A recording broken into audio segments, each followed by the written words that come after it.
Touchdown confirmed. Receiving.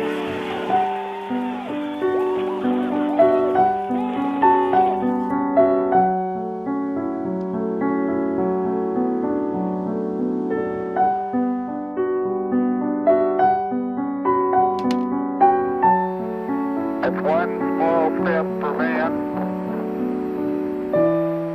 one giant leap for mankind. Fun fact, NASA didn't start off the way that it is today.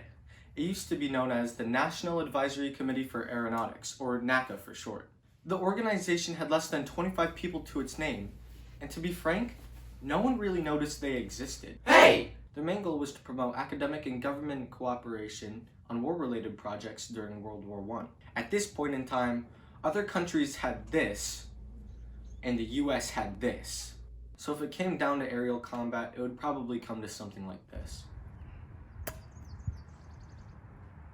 After the war, NACA continued its studies with wind tunnels, engine test stands, and flight test facilities. After years of constant growth, NASA came to be in June 1958, with approval of President Eisenhower over the National Aeronautics and Space Act.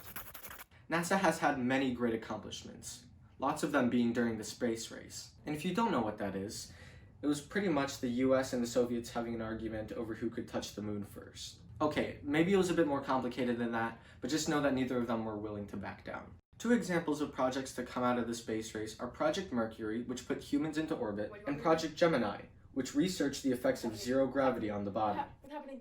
After Project Mercury and Project Gemini, NASA was responsible for what many people consider to be one of the most important events in the history of mankind, the moon landing of Apollo 11. While technically the USSR beat us to the moon with Luna 2 in 1959, the US was the first to land a manned aircraft. When the Cold War was over, Russia came to help with the building of the International Space Station.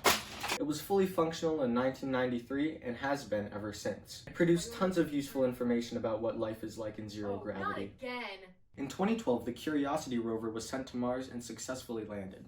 This is one of their most recent accomplishments. Its primary job is to survey Mars's surface and send information back to Earth from a new perspective. As for NASA's future plans, it seems that they are going to send the first woman and next man to the moon on the lunar South Pole. This is their Artemis program and is set to launch in 2024. This will be the second time ever that humans will set foot on the moon.